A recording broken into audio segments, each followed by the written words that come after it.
Olá, bem-vindos a mais um dia do nosso desafio do perdão. E hoje a gente vai falar sobre política. Mas fica tranquilo, eu não estou aqui para ficar tentando convencer ninguém de nada, de nenhuma ideologia, esse não é o espaço para isso. Mas a gente está aqui sim para falar sobre a relação entre a nossa energia e a nossa participação na política. Então, eu quero começar falando para vocês de uma coisa que eu sempre me lembro nesses dias, quando a gente está envolvido em alguma questão de discussão política, que é uma brincadeira que a gente brincava quando eu era criança. Não sei a sua idade, você que está vendo esse vídeo, pode ser que você seja mais velho, mais novo que eu, mas quando eu era criança, tinha uma brincadeira que a gente fazia. Na verdade, não era bem uma brincadeira, era assim um recurso que a gente usava na brincadeira, que era o autos. A gente fazia assim, tô de autos. Não sei se vocês lembram disso.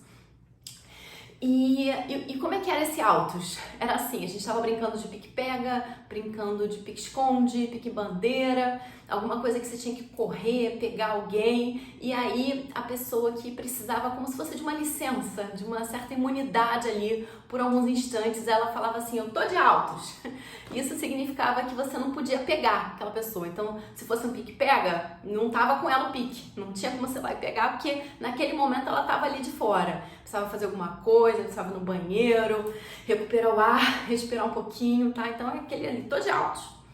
E parece que hoje em dia, gente, é isso que tá acontecendo com a política. Porque você vê pessoas que você conhece, que são amáveis, que são respeitosas, que são simpáticas, que são generosas, pessoas que têm uma fala doce. Mas parece que quando o assunto é política, todo mundo tá de autos, porque todo mundo pode ser agressivo, pode usar palavras que ferem, tem o direito de cruzar certas linhas que não seriam cruzadas em outras ocasiões. Então minha impressão é essa, que aconteceu alguma coisa com a nossa sociedade, que as pessoas adquiriram o direito de ficar de autos quando tá falando de política.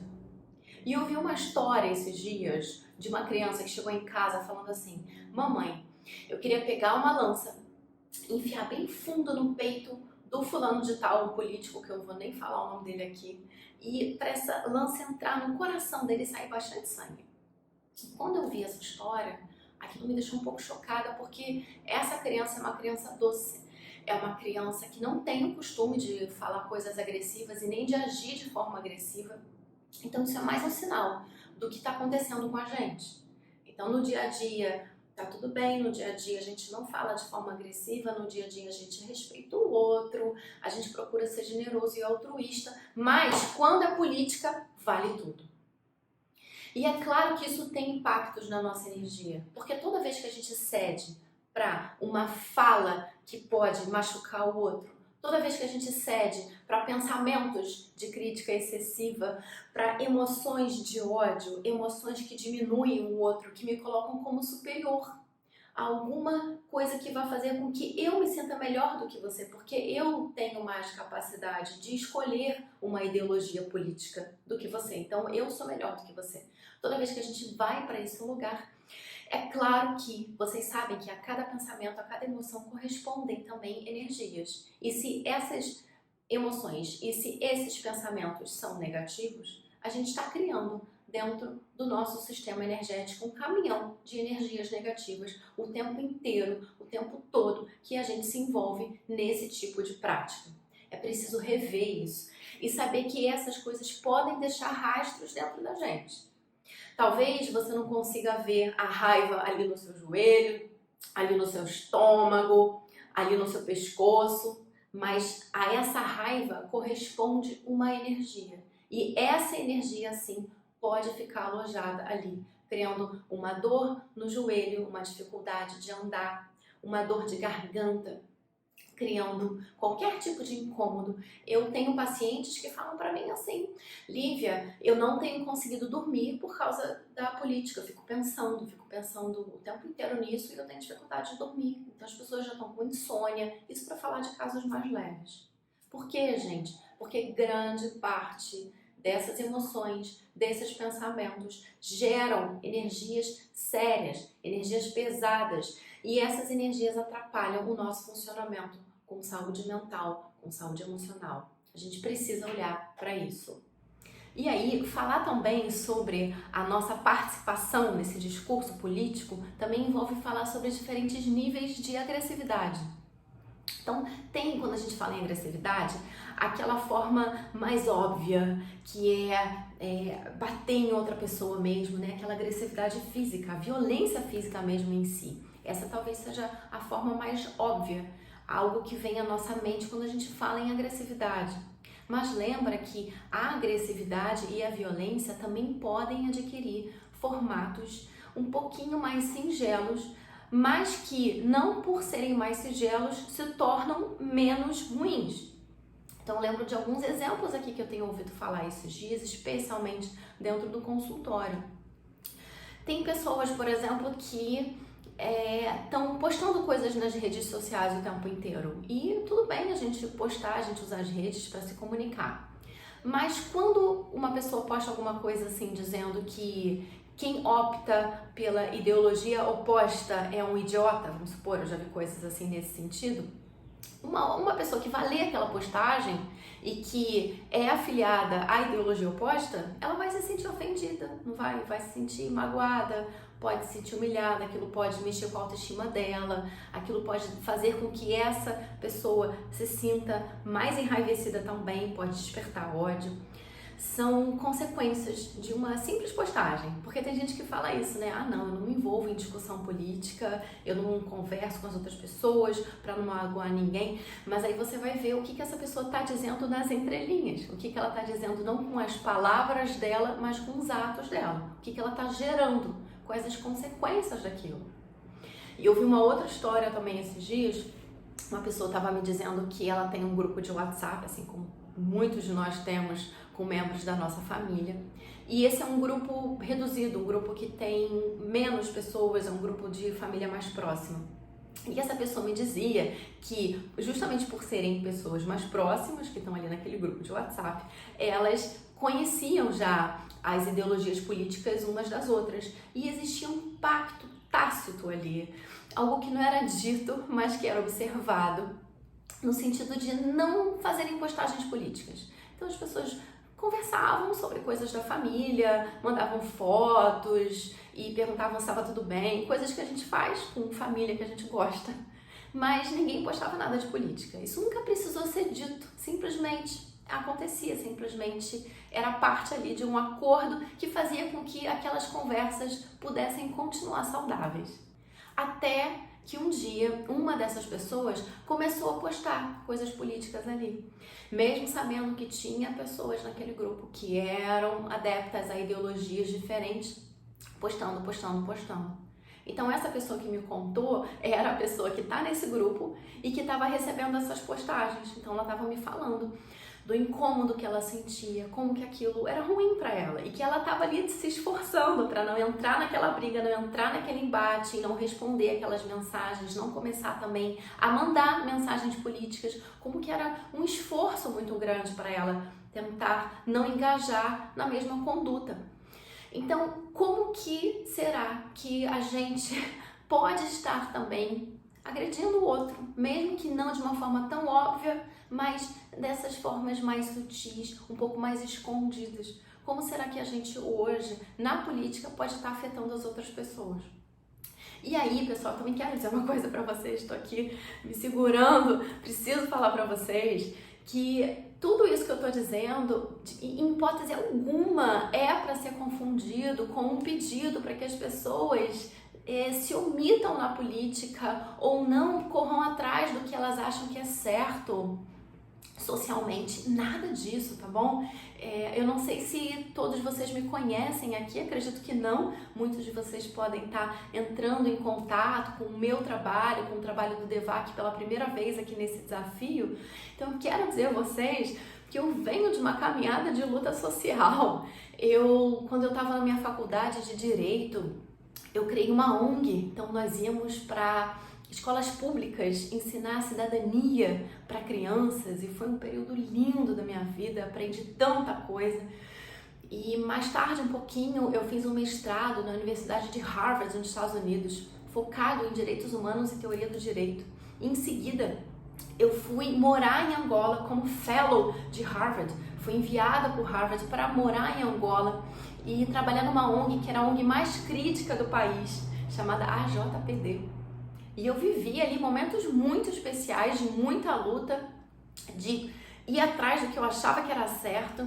Então, eu não acredito que a gente precise se omitir da política, mas eu acredito sim que é preciso que a gente identifique a diferença entre apenas dar vazão a uma ansiedade ou uma necessidade de convencer, de colonizar o outro, por um lado, e por outro lado, identificar situações, identificar momentos em que de fato eu vou oferecer alguma coisa que vai frutificar algo onde, alguma situação que haja um terreno fértil para que uma ideia que eu vou colocar, uma ação que eu vá fazer, vá de fato gerar algo positivo. É preciso que a gente identifique essa diferença. E depois dessa conversa toda, dessas reflexões, vamos para a nossa prática de hoje. Eu convido vocês então a fecharem os olhos, fazerem algumas respirações profundas, se acalmando e relaxando. Inspira e expira devagar.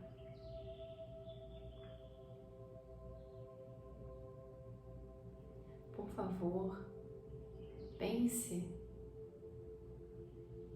nas pessoas com quem você tem se envolvido em discussões políticas ultimamente. Podem ser pessoas que te ofenderam, te feriram, te magoaram, mas também procure pensar nas pessoas que você talvez também tenha de alguma forma ferido. Às vezes não tanto em palavras muito grosseiras, mas também em mensagens de WhatsApp, postagens nas mídias. Vá suavemente se lembrando e imaginando essas pessoas à sua frente.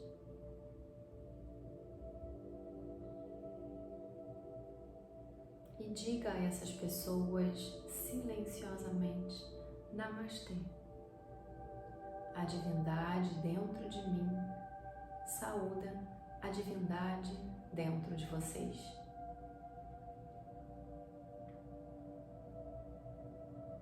Nesse momento, não importa querer saber quem está certo ou errado, qual ideologia é a mais correta para o meu país.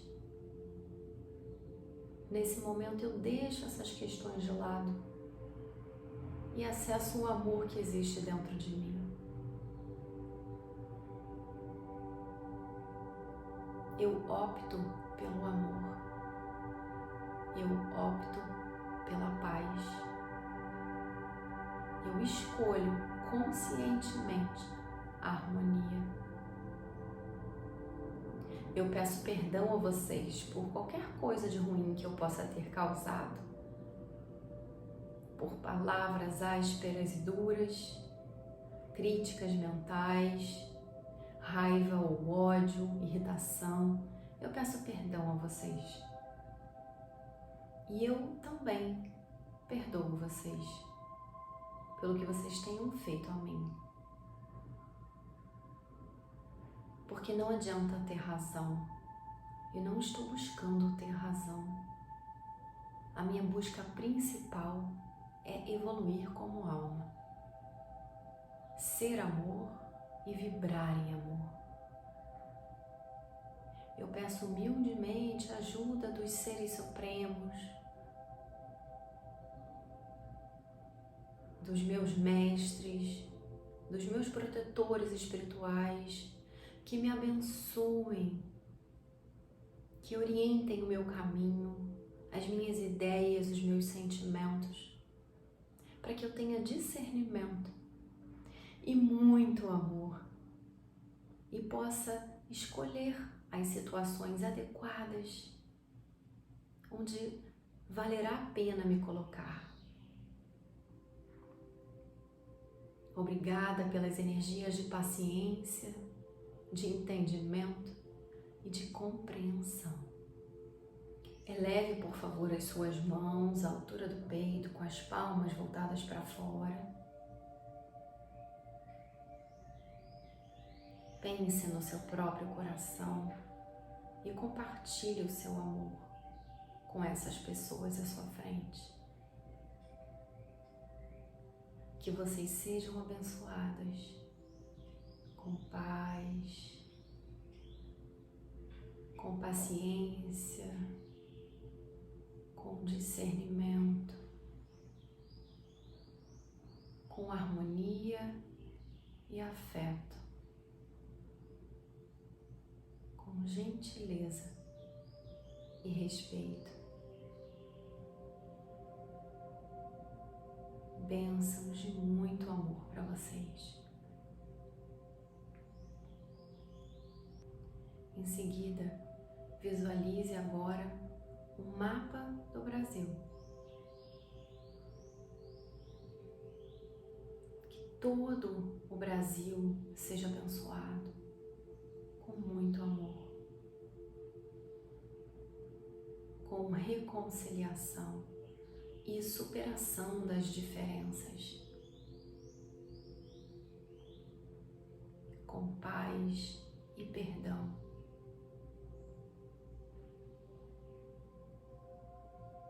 Que os corações de todas as pessoas no Brasil sejam abençoados com compaixão e doçura, e suas mentes com discernimento e unidade divina.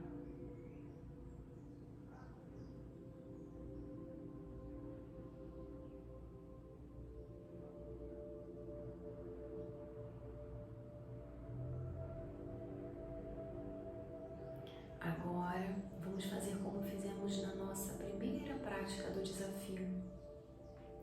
Mantenha uma das mãos à altura do seu plexo solar. Se quiser, pode abrir os olhos. E repita comigo: corta, corta, corta, enquanto você corta as energias negativas com aquelas pessoas em quem pensamos agora há pouco.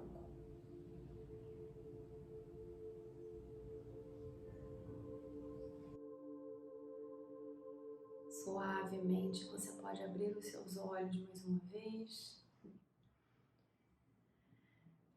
sentir essa paz, e até a nossa próxima prática do nosso desafio do perdão.